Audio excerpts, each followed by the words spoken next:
forever. NBA now and forever.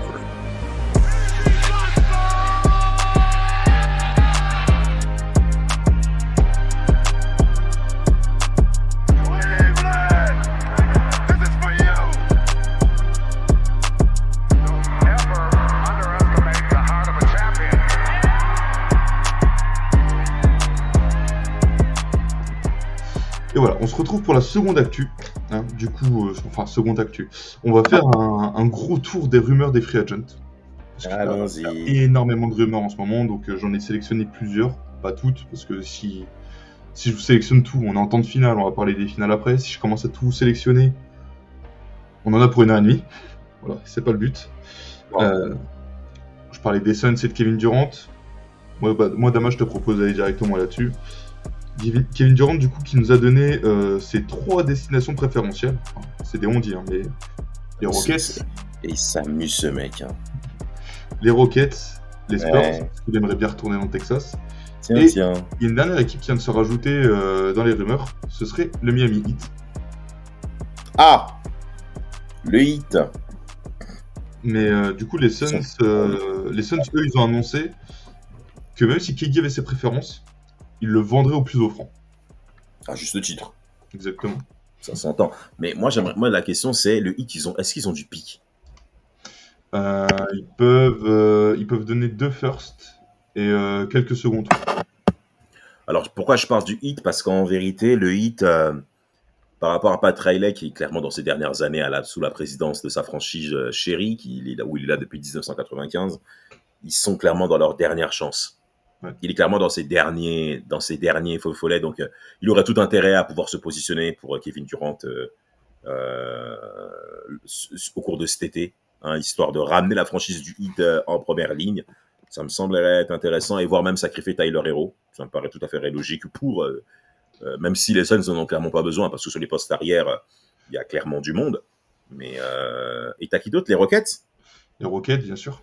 Ouais, mais ça fait un petit moment maintenant que les Rockets, ça tourne. Hein. Ça fait un petit moment maintenant que les Rockets, c'est là. Ça s'entend clairement, en effet, que les Rockets puissent s'y positionner. Et moi, je dis oui. Je dis oui, mais maintenant, faudrait envisager d'aller pour Kevin Durant aussi. Les années comptent, hein. Donc, faudrait que les franchises, quand elles prennent Kevin Durant, qu'elles sachent de suite que c'est pour le titre. Bah, là, les Rockets sont retournés en playoff, deuxième de conférence. T'as perdu en 7 contre Stephen Curry et Jimmy Butler. Bien sûr. Voilà, ça arrive à des gens, très bien, même si vous êtes les Rockets. Mais tu t'es déjà positionné comme un futur contender. Oui, en tout cas, à l'Ouest, tu risques de compter dans les années à venir. Surtout que tu parlais de l'âge. KD vieillit, même s'il va dans une autre équipe, KD va pas rester encore 5 ans. Non. LeBron James, il y a moyen, il prend sa retraite cet été. Enfin bon, le cinéma habituel, on connaît. Donc ça te fait quand même déjà deux concurrents sérieux. Non, je pense pas. Non. Mais ça te fait 2 concurrents sérieux qui vont bientôt partir et qui seront peut-être pas remplacés. Bon, après, t'as d'autres concurrents qui vont arriver derrière, hein, les Blazers, les Spurs, ça arrive. Mais oui, qui commencent à grandir au niveau des bébés qu'ils ont recrutés il y a quelques temps. La petite pépinière Blazers, on va voir maintenant ce que ça va donner. Mais ça force à dire maintenant pour que Kevin Durant, le temps presse. Ouais. Et en vrai, qu'il retourne aux Warriors. S'il pouvait, mais ça va être compliqué. Jimmy Butler est là. Donc, ouais. Mais non. Et tu parlais du Heat. Il y a... Ouais, les pics. Il y a une semaine, j'avais fait un thread du coup sur Twitter sur Kevin Durant, un thread un peu de trade machine. Et j'avais déjà pensé au Heat. Moi, j'avais pas pensé à Tyler Hero. Moi, j'étais parti du principe de garder Tyler Hero, Bam Adebayo pour entourer justement Kevin Durant. Tu vois, que ça fasse ton trio. Essayer de garder Kyle Ware pour que tu aies un bon front de courte quand même. Et en fait, je me suis dit, t'as encore Terry Rozier qui est au Heat. Ouais. Qui est en fin de contrat, je crois, 27 millions. Ouais, il est dernière année de contrat. 27 millions. Duncan Robinson est en fin de contrat aussi, à 20 millions. Kevin Love aussi, mais bon, Kevin Love, c'était pour se débarrasser que je l'ai mis dans le truc. Ouais. Et s'ils font le trade pendant la draft, ils peuvent envoyer du coup le pick, leur pick de cette année, donc c'est le pick 20. C'est pas un pick de fou, mais ça va. Et après, il n'y a plus rien disponible avant le 2029. et du second tour, du coup. Ouah, le hit joue gros, hein, ça veut dire. Hein. Mais du coup, moi, j'ai un peu pensé à ça en mode t'envoies tes pics aux Suns et tu leur envoies que des expirants, comme ça, les Suns, ils se débarrassent de KD, ils récupèrent des pics. Et puis tous les contrats qu'ils ont récupérés, bah, s'ils veulent pas les conserver, bah, c'est bon, tu vois. Non, Pour mais en Duncan vrai, Robinson, tout ça. non, mais automatiquement, si ce trio est mis en œuvre, ça redonne vraiment du crédit, encore une fois, à Pat Riley dans sa puissance de négociation. Euh, et le Heat devient automatiquement une équipe majeure à l'Est, sans compter que ça fait maintenant quelques saisons que le Heat patine également en saison régulière. Hein. Et en vrai, ça va même pas être une... Alors, ça va automatiquement faire grimper le Heat si et seulement si Kevin Durant reste en bonne santé, ce qui n'est pas une garantie. Les Suns peuvent en effet peuvent en témoigner, voire même les Nets, juste avant. Mais ça, malheureusement, ça ne suffira pas. Je pense pas que ça suffira. Il va falloir que le Heat vraiment se renforce. Bon, pas très laissé le faire, créer en effet un collectif majeur autour d'un trio, un trio qui est en cours de développement, parce qu'en vérité, Bam Adebayo, il est All-Star. Oui, il est All-Star. Ouais, 2, 3 fois. Ouais, il est All-Star. Là, tu as Tyler Hero qui vient de l'être. C'est sa première saison All-Star. Kevin Durant qui suit derrière. Si Kevin Durant arrive derrière, ça donne une très belle projection, c'est vrai, mais ça suffira pas pour être performant. Il va falloir Ouais. que le Heat soit très astucieux. C'est pour ça que Des j'ai contrats pensé minimums. à ce package, parce que du coup, ça fait que t'as encore Andrew Wiggins dans ton équipe. Ouais, il est encore là, bien sûr. Ça fait que t'as encore des mecs tradables, hein, genre Kyle Anderson, tu vois, des mecs comme ça. Ou justement, tu vois, moi, c'est pour Oui. ça que j'ai pensé à un package comme ça, où c'est peut-être pas le meilleur package que pourront avoir les Suns, mais tu sais, au niveau du hit, c'était un peu le meilleur package possible si tu voulais récupérer Kevin Durant et avoir du flex pour recruter d'autres gars. Ouais, ça s'entend clairement, ça s'entend clairement. Moi, je pense qu'en effet, Patrick doit tenter quelque chose. S'il faut virer tous ces contrats expirants, tous ces joueurs au profil intermédiaire dans un effectif, c'est maintenant qu'il faut le faire, parce que là, le vieux, ça commence vraiment à tirer. Hein. Mais j'aimerais bien qu'il aille au Heat. De toute manière, moi, c'est une franchise que j'aime bien, dont je pensais qu'ils allaient faire quelque chose contre Cleveland. Ça n'a pas du tout été le cas. Quelle baffe. Et je pense qu'on a fait un peu le tour pour Kevin Durant là. Bah, les Spurs, qu'on connaît un petit peu, ça fait maintenant quelques semaines que ça tourne. On entend aussi régulièrement que côté Spurs, ça serait déjà fait, hein, quasi bouclé. Bah là, les derniers trucs que j'ai aujourd'hui, ce serait que les Suns seraient pas contents du package proposé. Il y a plein de trucs qui sortent, ça part un peu dans tous les sens. Un coup, on dit qu'il y a Sohan. Là, hier, ça a été dit que Sohan il était intouchable dans le trade de KD. Ouais. Tu vois, pareil, ce matin où je voyais que les Suns étaient pas contents des offres des Spurs et des Rockets. Mais comme les Suns, ils ont pas trop la main sur ça, bah, ça Ouais, part un peu dans tous les sens. Donc, on ça verra va bien. faire ligue difficile, hein. On verra bien le jour de la draft en vrai, parce que je pense que ça va se faire le jour de la draft. Je pense aussi, ouais. Et Qui est à quelle date? Le 27, je crois. Hein. 25, 25, ouais. 25, 25, 26 du coup, hein, avec, Ouais. avec la réforme. Et en parlant de superstar, les rumeurs sur Yanis, du coup, elles se sont bien bien calmées. Ouais. La dernière rumeur qu'on a eue, c'était que Yanis voulait rester à Milwaukee. Non, mais il fatigue le cœur des gens, ce mec. Hein. Il est le premier, je pense, en effet, au cœur de notre très cher Rafik. Giannis, on ne sait pas ce qu'il veut. Peut-être qu'il s'est rendu compte que sur le marché, il était, en tout cas, que le désir des Bucks était beaucoup trop élevé par rapport à ce qu'il vaut vraiment, au détriment, en effet, d'autres équipes. Ben, on va se résoudre à rester parce qu'en fait, il n'y a pas d'autre chose à faire. Ça va confirmer les propos de Bobby Portis Jr. qui disait Giannis, il a du sang vert. Hein. Ok. Après, peut-être que les rumeurs de base, c'était vraiment juste des rumeurs à la con lancées par on sait pas qui, parce qu'il avait acheté une maison à.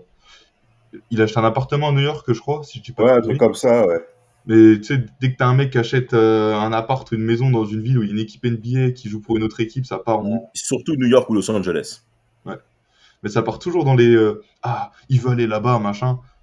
Puis en fait, 3 fois sur 4, c'est juste le mec, il a acheté une maison de vacances, quoi. Bah, surtout parce que c'est des lieux majeurs également aux États-Unis, donc ça paraît un petit peu logique d'avoir du patrimoine à tel endroit, quoi. Donc, ouais, il y a moyen que Yanis, c'était vraiment juste des rumeurs dans le vent. On saura sûrement jamais, mais voilà. C'est tout à fait possible. Mais en tout cas, s'il reste à Milwaukee, je pense pas que ce soit une bonne nouvelle pour l'avenir de cette franchise parce que il y a beaucoup de choses qui sont selon moi à changer dans cet effectif, à commencer d'abord par le coach. Les coachs même, parce que l'assistant d'Arvinam, depuis son passage aux Lakers, Ouais, déjà, tu vois, c'est pas la première fois que les Bucks, on les voit un petit peu dépasser sous les rotations, notamment en playoff. Ben, l'année 24 où on les bat au premier tour en étant non tête de série, on n'était pas tête de série du côté des Pacers. Quand tu regardes des rencontres, en fait, il n'y a pas photo. Tu vois qu'il y a un vrai écart entre les deux équipes en termes d'intensité, de jeu. Donc moi, je pense même qu'en termes de philosophie de jeu, excusez-moi, Doc Rivers paraît même dépassé, quoi. Et que Giannis a besoin, et même l'ensemble des Bucks, ont besoin d'une fraîcheur dans, dans, dans, dans, dans l'éthique de jeu même. Ils ont besoin d'une autre culture, ils ont besoin de ça. et puis arrêter de trader tes légendes pour Kyle Kuzma aussi, ça peut être pas mal. Oh là là, quelle horreur ce truc. Et il y a une autre, j'allais dire superstar. Le troisième gars que j'ai là, dont je voulais parler, c'est pas vraiment une superstar, mais c'est une star. Les rumeurs sont également calmées sur Devin Booker, qui était annoncé aux Rockets avant que Kevin Durant émerge un peu. Là aussi, les rumeurs sont calmées d'un coup. On n'entend plus parler de Devin Booker. Ouais, Booker, en effet, de toute manière, les trois larrons majeurs sont clairement possédés. Le moins, celui qu'on entend moins parler, c'est Bradley Beal. Parce qu'avec Pour sa des trade raisons de évidentes il est pas transférable. avec sa trade de no clause, automatiquement, les Suns se tirent une balle dans le pied avec cet élément-là, même si je pense que Bradley Beal devrait la lever, mais ça, c'est un autre sujet. Booker, c'est l'image de la franchise. Il était là lors des années galères. Il était là lors de la période phase du côté des Suns qui, malheureusement, n'a pas duré longtemps par de mauvais choix, de la part des équipes majeures. Et là, Booker, il est clairement la tête de gondole. Il a été dans le choix du coach Jordan Hott. Donc, il faut clairement envisager de travailler avec lui, je pense. Ouais, je pense. Et en l'état, je pense pas que tu aies beaucoup d'équipes qui puissent payer le prix que les Suns demanderaient pour Booker. Parce qu'ils vont te demander beaucoup de pics parce que le mec, Ouais, beaucoup. Bien sûr. il est sous contrat jusqu'en 2028. Donc il a encore 3 ans de contrat. Euh, faut y aller pour réussir à récupérer des joueurs de ce calibre. Ah, Et tiens, ça me fait penser que j'ai oublié un truc, comme on parlait du 8 tout à l'heure, avec Kevin Durant, vu qu'on est toujours sur les Suns. Euh, de ce qui se dit, tu vois, du coup, si le Heat rate le coche pour Kevin Durant, euh, leur plan B, c'est Jonathan Kuminga.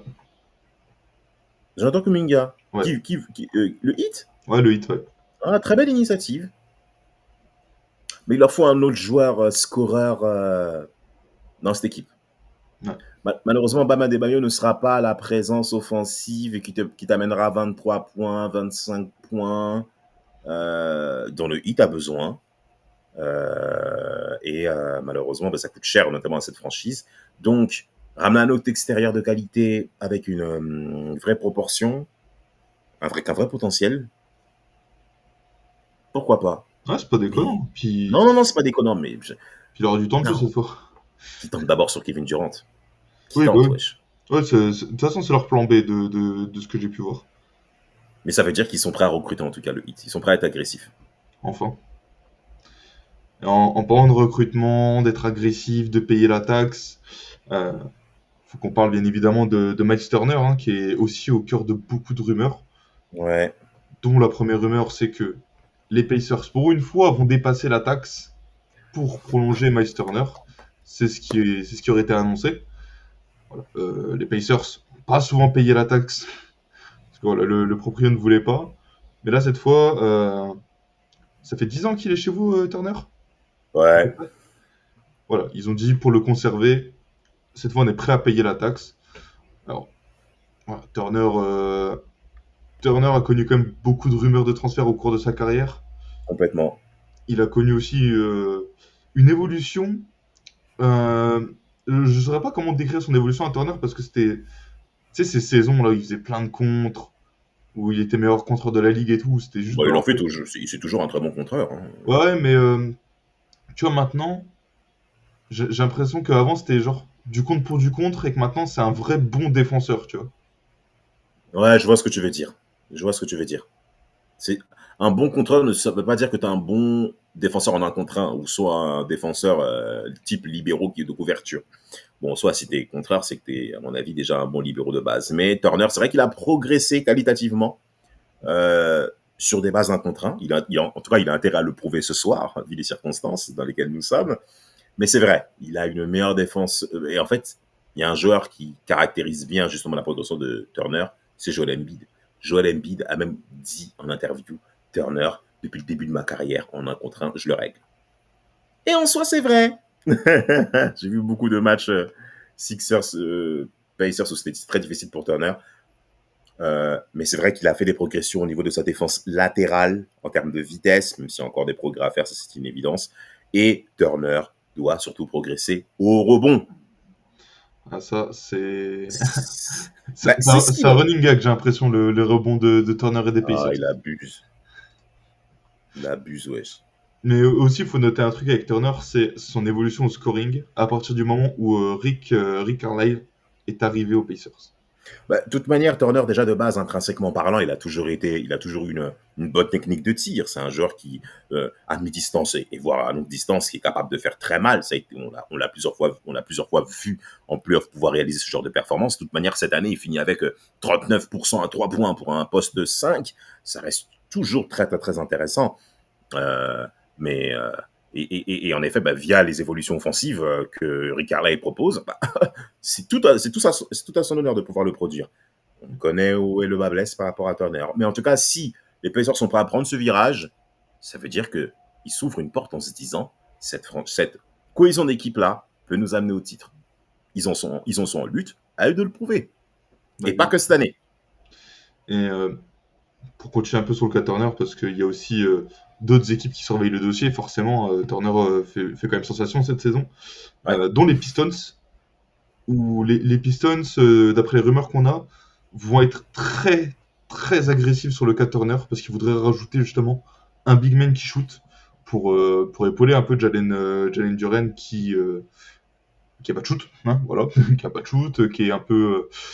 Il est rustre. Ouais, et j'allais parler aussi de son manque de QI basket où des fois, t'as l'impression il est con des fois. Désolé. Mais comme la plupart des pivots, quoi. Il y a trop de pivots. T'as l'impression que c'est des tarés, frère. Que ce soit au lancer franc, que ce soit dans la lecture de jeu, que ce soit dans les fautes qui sont provoquées sur eux.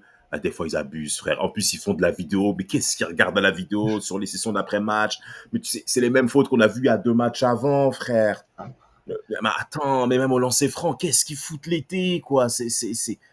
Enfin bref, t'as beaucoup de pivots. Et ça fait des années que c'est comme ça. Hein. Ça fait des années que c'est comme ça où les pivots sont stupides. En tout cas, qui font preuve de stupidité sur pas mal de séquences. Et malheureusement, Jalen Duren rentre dans cette malheureuse catégorie. C'est un bon rebondeur. Ça, c'est une évidence. Il a plus de 3,6 rebonds en moyenne offensif en moyenne sur la saison régulière. C'est très intéressant, surtout pour 26 minutes de jeu joué. Donc, c'est un excellent rebondeur vu le nombre de minutes. Mais on ne va pas se contenter que de claquettes dunk, de dunk. Non, à un moment, il faut élargir tout ça, sinon les Pistons ne vont pas aller loin. C'est fini l'époque André Drummond. Non, faut arrêter avec ça, quoi. Mais voilà, du coup, ça va être l'équipe qui va être agressive sur le dossier, qui va peut-être faire monter les enchères et faire payer un peu plus les Pacers là-dedans. Donc voilà, sans compter que c'est un concurrent de division. Hein. Mm. En plus, les Pistons ont essayé de monter une espèce de rivalité face aux Pacers cette saison. Les Pacers ont dit non. C'est pas nos vrais rivaux. Hein. Les Bucks, oui. Ça fait des années que là, ça commence à chauffer. En saison régulière, ça chauffe. En NBA Cup, ça a chauffé. 2 fois en playoff. Pas vous. Pas encore. Non, pas encore, on n'en est pas là. On verra après. Pour l'instant, restez sur le teco, les gars. Grandissez. Et pour les dernières rumeurs, du coup, que je me suis mis un peu de côté. On a eu des rumeurs sur les Raptors, qui ont annoncé vouloir passer un cap. Et du coup, ils ont mis sur le marché disponible R.J. Barrett, Emmanuel Quickly et Jakob Poeltl. Mais Jakob Poeltl, pas pour n'importe qui. Minimum pour un joueur du calibre de Kevin Durant. Voilà. Donc, non, bon, c'est leur intention. Hein. Ça, c'est du marketing. Bon, c'est très bien que c'est pas à la hauteur. On sait que c'est du marketing. Ça s'entend. Non, ça s'entend pas, c'est n'importe quoi. Mais tu joues un jeu de communication. Ok, et on sait et on connaît l'importance des négociations en NBA, mais Immanuel Couti, j'ai jamais compris pourquoi on lui avait donné un tel contrat. Barrett, il l'avait Il reste jeune. il a eu des performances qui sont quand même intéressantes, hein, en tout cas individuellement parlant, c'est vrai. Mais Immanuel Quickley, là, non. Quickly, dehors. Get out, vite, vite, vite, vite, vite, vite. Encore sur Quickly, on l'a vu faire des performances dans une équipe qui gagnait des matchs. Tu vois, avant qu'il se fasse transférer des Knicks. Ouais. Il a eu des belles perfs en sortie de banc, où il était même dans les favoris pour gagner le sixième de l'année à une saison. Il a fait des belles performances avec des Knicks qui gagnaient 50 matchs. Pas de problème. C'est intéressant. Le contrat qui a été donné, voilà, ils l'ont peut-être surpayé. Oui, ils Mais l'ont surpayé. au moins Quickly a fait de vraies bonnes perfs dans une équipe qui performe. RJ Barrett, quand les Knicks sont performés, on a toujours été déçus de ce qu'il a pu faire, parce qu'on sait que c'est un gamin avec du talent, on sait qu'il peut faire mieux que ça, et là tu le vois faire de bonnes perfs, mais dans une équipe pas bonne. Donc peut-être que ça va Ouais, un peu limiter sa valeur. tu penses? Bah je me dis, il y a moyen, parce que au Knicks, quand tu vois en playoff, il est là, hein, il fait ses stats, t'as la vingtaine de points, machin, mais ça dépasse pas ça, tu vois, même quand c'était lui l'option 2 derrière Randle, Bah, que, c'est la raison pour laquelle même il a été tradé. ah bah ouais, mais je peux pas m'empêcher de voir une déception sur RJ Barrett, et je sais pas, Non, non, mais Dessa, il t'as a le l'air si droit de peu offensif. penser, tu as le droit de penser que tu t'attendais à mieux de la part de Richard Barrett, surtout pour un arrière shooter. C'est pas normal d'avoir des stats à 60% au lancer franc, 71% au lancer franc. On attend une certaine forme de technicité sur ce poste-là en question. On attend une certaine capacité à créer, capacité à tirer des fautes. Et Richard Barrett, il a quand même son honneur, RJ Barrett, il a quand même son honneur d'avoir progressé à 3 points. Ça, c'est une évidence. Il a fait des vrais progrès à 3 points. Mais non, pour une franchise qui veut gagner, ça devient logique de penser à ce que RJ Barrett soit dans les starting blocks pour un gros trade. Ouais, Oui, d'accord. malheureusement. Et Si tu veux ça, passer un step-up différent, et les Knicks l'ont fait de toute manière. après, ça va, il a pas un contrat de fou non plus, hein, il va être à 27 millions l'année prochaine, ça va. Mais Franchement, ça va, on a vu je pire. trouve que les Raptors pourraient laisser la chance aux Canadiens là, de leur franchise là, en se disant vous êtes de la maison, à vous de le prouver. C'est dommage, je trouve ça un peu dur. Et moi, je voudrais vite fait venir sur le cas Jakob Poeltl, où du coup, il avait été rendu intransférable pendant la deadline, hein, où beaucoup d'équipes étaient sur le dossier, malgré ses quasiment 20 millions par an, hein, pour un joueur. Voilà, je peux me permettre de parler de Jakob Poeltl parce qu'on l'a C'est eu. un bon genre de devoir. Ouais, moi, je l'ai eu quelques saisons Spurs. Franchement, un amour ce joueur, tu sais qu'il pèse dans le vestiaire. Au rebond, il a un vrai impact, il a un bon Ouais, jeu au poste. Mais voilà, c'est un mec qui aurait été, je pense, meilleur dans les années 2000, tu vois. Parce que ouais, jeu au bah poste, oui. tout ça. Là, c'est un mec qui peut à peine s'écarter, euh, qui est quand même payé assez cher, hein, parce que c'est quasiment 20 millions. C'est quand même, c'est pas rien. Et qui n'a su performer, avoir de vraies bonnes stats, faire des beaux matchs, avoir de vraies performances. Un peu comme RJ Barrett, tu vois. Et encore, RJ Barrett, c'est un peu mieux, je trouve, sur cet aspect-là. Mais que dans des équipes de merde, hein, désolé de le dire, mais quand il fait sa bonne saison aux Spurs, Tu peux on dire gagne. bas de tableau, hein. C'est bon, hein, personne va t'en vouloir. Bah, sa meilleure saison aux Spurs, on gagne 22 fois. La saison, je dirais pas dégueulasse parce que t'avais les jeunes, ils jouaient un peu comme ils voulaient, machin, donc comment ils s'éclataient. C'était la pire saison d'histoire des Spurs. Ouais, puis le mec a performé là-dedans. Ça reste un bon joueur, mais voilà. Aux Raptors, oui, il performe. Mais les Raptors, ça fait quoi là depuis 2 3 ans? Non, ça dort. Ça dort. Tu vois, Ça dort depuis le départ de Siakam, cette année, même il a avant même. 14 points de moyenne, presque Ouais, 10 rebonds, 3 ouais, passes. 9 rebonds. Ouais. Bon, c'est honorable, hein, c'est Ouais. honorable. Mais peut-être, par exemple, peut être très intéressant dans des équipes qui visent le titre. Les Warriors auraient tout intérêt à envisager, par exemple, ce type de trade. Mais tu vois, pour moi, Potel, si il arrive dans une équipe qui vise le titre, c'est pas ton pivot titulaire, tu vois, pour moi. Oui, il sort du banc, il fera une vingtaine de minutes. Mais c'est pour ça, tu vois, que moi, ça me. Il lui reste combien de temps dans son contrat? Il lui reste 2 ans, là, si je dis pas de bêtises. Ah, quand même, c'est beaucoup. Hein. Ouais, bah l'année prochaine, enfin du coup la saison qui va démarrer 2025-2026, il est sous contrat. Et après il a une player option à 20 millions. C'est un contrat fixe. Mais Il va les prendre. bah, cette saison va être décisive pour lui parce que ouais, il va les prendre. 20 millions? Ouais, Player 20 millions. option? Ouais, il va Ouais. les prendre, il va les prendre. Personne va lui donner 20 millions. Bah non. C'est un joueur à 10. Ouais, une quinzaine. Ouais, maximum. Voilà. Une quinzaine. Mais ouais, Mais tu vois, ah moi, c'est là ça un là. peu qui m'énerve avec les Raptors, tu vois, c'est que tu vois, rentre Potel à intransférable. Alors, tu vois, j'en ai parlé juste avant. T'as l'aspect vestiaire, machin, c'est le leader du vestiaire, d'accord, ok. Mais rendre un mec comme ça, intransférable, tu vois, puis tu vois, même sans parler des réactions des fans quand on parle de Potel, machin. Parce que si je commence à parler des fans des Raptors qui nous parlent de Potel, j'ai l'impression que c'est Shaquille O'Neal Prime. Tu vois, je sais pas, j'ai l'impression que ça en fait beaucoup sur des joueurs comme ça, alors que c'est pas des joueurs, Non, mais c'est des non, bons joueurs, mais pas exceptionnels. c'est pas des joueurs exceptionnels, mais il est dans la meilleure saison de sa carrière, donc quelque part, il justifie les 20 millions qu'il a aujourd'hui. Oui, Voilà, c'est comme ça qu'il faut réfléchir. Je pense, en fait, les Raptors savent également que la ligue également, il manque de 5. Il manque de la peinture, et ces playoffs démontrent qu'il faut de la peinture. En tout cas, c'est non. clair. Voilà. Donc pour de la concurrence face à notamment à des équipes de l'Ouest, je pense à ce qui se passe à l'Ouest avec OKC qui est dans la peinture, qui est très difficile à bouger. De la présence offensive va être clairement intéressante là-dessus. Potel, il fait 3,3 rebonds offensifs en moyenne cette saison. C'est quand même 3,3 de rebonds offensifs en moyenne. C'est quand même très intéressant de pouvoir soulever ça. Hein. C'est vrai. Et puis, Moins il y a de pivots de qualité, plus ils vont coûter cher. tu vois, je pense aussi à ce qu'on disait là juste avant, avec l'histoire des pivots, tu sais, des pivots intelligents, machin et tout. Lui, au moins, comparé à d'autres pivots, il sait utiliser son cerveau. Oui, oui, oui, ça par contre, en effet, il a tout à. Il est clairement dans son profil de joueur, il peut en effet pouvoir entrer dans cette case, en effet. De toute façon, après, c'est En tout cas, un pivot collectif, oui. pivot des pays de l'Est, de toute façon. Enfin, Voilà. puis de l'Est, l'Autriche, c'est plutôt l'Europe centrale, hein, mais bon, je vois ce que tu veux dire. Ouais, c'est pas. Non, c'est l'Europe C'est la, centrale qui force. c'est la formation européenne, quoi. Oui, voilà, c'est surtout ça qu'il faut dire.